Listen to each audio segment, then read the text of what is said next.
పూరా లోకల్. ఆపర భద్రాద్రిగా ప్రసిద్ధిగాంచిన కరీంనగర్ జిల్లా ఇల్లందుకుంట శ్రీ సీతారామచంద్రస్వామి బ్రహ్మోత్సవాలు ఈ నెల 6వ తేదీ నుండి 16వ తేదీ వరకు అంగరంగ వైభవంగా జరగనున్నాయి.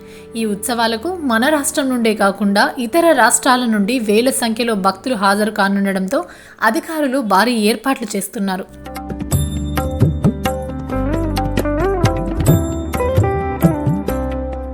త్రేతాయుగమున శ్రీ సీతారామ లక్ష్మణ సమేతుడై ఆ రామచంద్రుడు అరణ్యవాస కాలమున ఇచ్చట తన తండ్రి గారైన దశరథుని మరణ వార్త విని మిక్కిలి దుఃఖించి ఇచ్చట గల ఇల్లందు గింజతో శ్రద్ధ కర్మలో నిర్ణయించినట్లు నేటికి చెక్కు చెదర్ని ఇల్లందు వృక్షాల సాక్ష్యాధారుల వలన రుజువవుతుంది. ఇల్లందు వృక్షాల ఛాయల్లోనే శ్రీ సీతారామస్వామి అవతరించినందువలన ఈ గ్రామానికి ఇల్లందుకుంట అనే పేరు సిద్ధించినట్లు ఆనాటి నుండి చెప్పుకుంటారు. అత్యంత ఆకర్షణీయమైన ముఖ్య విషయం ఏంటంటే ఇక్కడ స్వామివారి ఉత్సవమూర్తులకు పుట్టుమచ్చలు కలిగి ఉండటం ఆలయ విశేషం. ఉత్సవమూర్తులు కూడా భగవంతుడే తాను స్వయంగా చేసిన మూర్తి కాబట్టి స్వయం వ్యక్తమూర్తిగా పేరుగాంచింది. ఇట్టి ఉత్సవమూర్తులకు ప్రత్యేకత పుట్టుమచ్చలు ఉండడము సంచరించుకున్నట్టుగా ఉన్నది.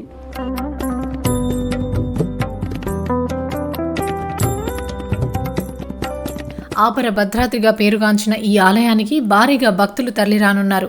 ఈ నెల 6వ తేదీ నుండి జరిగే శ్రీ సీతారామ కళ్యాణ మహోత్సవానికి వేల సంఖ్యలో భక్తులు రానుండడంతో అధికారులు భక్తుల సౌకర్యార్థం అన్ని వసతులు కల్పిస్తున్నారు. ఎలాంటి అవాంఛనీయ సంఘటనలు జరగకుండా పోలీసులు భారీ బందోబస్తు ఏర్పాటు చేస్తున్నారు. 6వ తేదీ కళ్యాణ మహోత్సవం, 7న శ్రీ సీతారాముల పట్టాభిషేకం, 12వ తేదీన సూర్య తత్రోత్సవం, 13న చంద్ర రథోత్సవ ఊరేగింపు, 15వ తేదీన శ్రీ పుష్పయాగం, నాగబలి కార్యక్రమాలు అత్యంత వైభవంగా నిర్వహించనున్నారు. ఇల్లందకుంట క్షేత్రంలో శ్రీరామనవమి బ్రహ్మోత్సవములు 4/4/2025 నుండి 16/4/2025 వరకు అష్టమి అంకురారోపణ, భేరీ పూజ, రక్షాబంధనము, విశ్వక్సేన పుణ్యవాచనములతో పుట్ట బంగారముతో రేపటి నుండి ప్రారంభించబడును ఇట్టి కార్యక్రమము. ఆ తర్వాత శ్రీరామనవమి 6వ తేదీ ఆదివారం రోజు శ్రీ స్వామివారికి నిత్య అవిధి ఆరాధన, ఆరగింపు, సేవాకాలము ఇవన్నీ వీటితో ప్రారంభించి 10:30-11 గంటల వరకు ఎదుర్కోళ్ళు అంటే స్వామివారిని ఎదుర్కొనడం అన్నట్టు ఎదుర్కోళ్ళ కార్యక్రమము. ఎదుర్కోళ్ళ మంటపం దగ్గరికి పోయి స్వామివారిని, అమ్మవారిని కన్యాదానం చేయడానికి ఒప్పించి అంగీకరించి ఆ తర్వాత మళ్ళీ 11:45 నిమిషాలకు కళ్యాణ మండపం మీదకి నూతన వధూవరులైన సీతారామచంద్ర స్వామి వారు వేంచేపు చేయడం జరుగుతుంది. ఈ 12 గంటలకు మధ్యాహ్నము శ్రీరామనవమి కళ్యాణ మహోత్సవము అంగరంగ వైభవంగా కూడా ఈ కార్యక్రమము పూర్వకాలం నుంచి కూడా పాంచరాత్రాగమోక్తంగా ఈ కార్యక్రమం నిర్వహించబడుతున్నది. శ్రీ సీతారామచంద్రస్వామి దేవస్థానం, ఇల్లందుకుంట గ్రామం మరియు మండలం, కరీంనగర్ జిల్లా. అపర భద్రాద్రిగా పిలువబడే శ్రీ సీతారామచంద్రస్వామి దేవస్థానంలో ఏప్రిల్ 4 నుంచి ఏప్రిల్ 16 వరకు వార్షిక బ్రహ్మోత్సవాలు జరుగుతున్నాయి.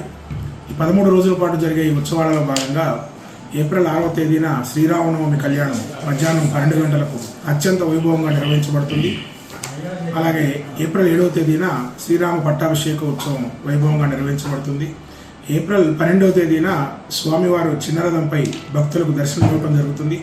ఏప్రిల్ 13వ తేదీ సాయంత్రం 9 గంటల నుంచి ఏప్రిల్ 14వ తేదీ సాయంత్రం 3 గంటల వరకు స్వామివారు పెద్ద రథం అనగా చంద్ర రథోత్సవంపై భక్తులకు దర్శనం ఇవ్వనున్నారు. ఏప్రిల్ 16వ తేదీ సప్తావరణాలు ఏకాంత సేవతో ఈ యొక్క 13 రోజుల ఉత్సవాలు ముగియనున్నాయి. ఈ ఉత్సవాలకు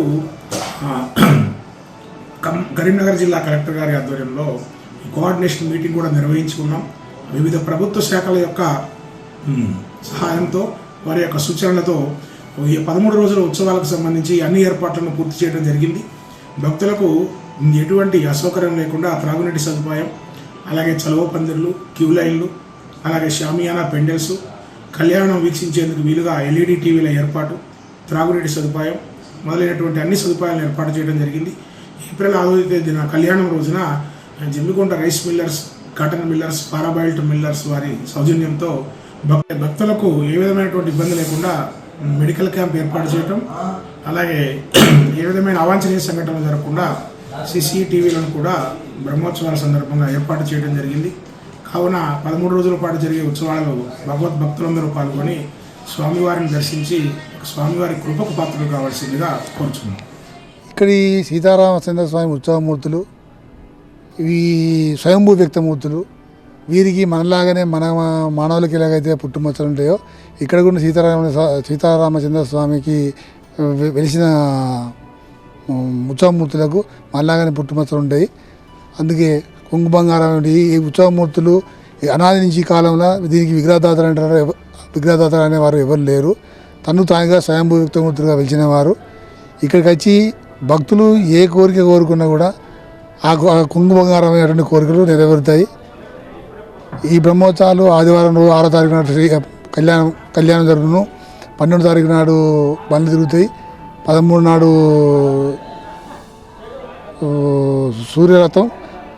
ఈ దేవస్థానానికి సీతారామచంద్ర స్వామి అరణ్యవాసంలో ప్రయాణం చేసినప్పుడు సేదరాని కొరకు ఇల్లందకొండ గ్రామం కూడా వచ్చినప్పుడు తన తండ్రి గారి యొక్క మరణ వార్త విని ఇల్లంద వృక్షాలతో ఇల్లంద పలుకులతోటి పిండ ప్రదానం చేసినందుకు ఇల్లందకొండ అనే గ్రామం పేరు వచ్చింది. ఇప్పటికీ ఈ దేవస్థానం లోపల ఇల్లంద వృక్షం ఇప్పుడు కూడా కొనసాగుతున్నది. ఈ భక్తులు మన జిల్లా కాకుండా ఇతర రాష్ట్రాల నుంచి కూడా రావడం జరుగుతుంది. ఇక్కడ కోరుకున్న కోరికలు అన్నీ కూడా నెరవేరుతాయి. ఇక్కడికి ఈ కళ్యాణానికి దాదాపు 60,000 నుంచి 1,00,000 మంది దాకా కళ్యాణానికి రాగలుగుతారు. 6వ తారీఖు నుంచి వెళ్ళి ఈ నెల 16 వరకు ఇటు ఈ క్షేత్రంలో బ్రహ్మేంద్ర స్వామి, శ్రీరామచంద్ర స్వామి ఈ శివునికి అభిషేకం చేసి శ్రీ రామలింగేశ్వర స్వామి శివాలయంగా పేరు పొందింది. దీనికి ఇక్కడి భక్తులు అధికంగా వచ్చి కోరికలు కలుగుతాయని చెప్పి ఆత్మవిశ్వాసంతో కొంగు బంగారం వెళుతుంది. గత 9 సంవత్సరాలుగా గోటి తలంబ్రాల దీక్ష చేపట్టడం జరిగింది. దానిలో భాగంగా ప్రతి సంవత్సరము శ్రీ భద్రాచల రాముల వారికి సుమారు ఒక క్వింటాలు 25 కేజీలు గోటితో ఒలిసిన తలంబ్రాలు సమర్పించడం జరుగుతుంది. అదేవిధంగా మన ఇల్లందకుంట రాములవారి ఆలయానికి గత 4 సంవత్సరాలుగా 25 కిలోలు గోటి తలంబ్రాలని స్వామివారి కళ్యాణానికి సమర్పించడం జరిగింది. ఈ కార్యక్రమము శ్రీ రామదాసు తిరుపతి గారు చెలుపూరు గ్రామం వారి ఆధ్వర్యంలో నిర్వహించడం జరుగుతుంది. ధన్యవాదాలు. మొదటగా భూపాలపల్లి జిల్లా నుంచి ప్రారంభించినప్పటికీ గత 9 సంవత్సరాల నుంచి ఈ సంవత్సరము తెలంగాణ, ఆంధ్రప్రదేశ్, కర్ణాటక మరియు తమిళనాడు 4 రాష్ట్రాలకి ఇట్టి వడ్లను పంపించడం జరిగింది. అవి గోటితో ఒలిచిన తర్వాత మళ్ళీ వాటన్నిటిని సేకరించి రాములవారి క్షేత్రంలో సమర్పించడం జరిగింది. ఇవన్నీ ఇదే విధంగా ఈ కార్యక్రమము మొత్తం దేశమంతా విస్తరించి ప్రతి ఇంటి నుంచి రాములవారి చెంతకి తలంబ్రాలు చేరాలని కోరుకుంటున్నాము. ఈ దీక్షలో పెద్ద ఎత్తున ప్రజలందరూ భాగస్వాములు కావాలని కోరుకుంటున్నాం.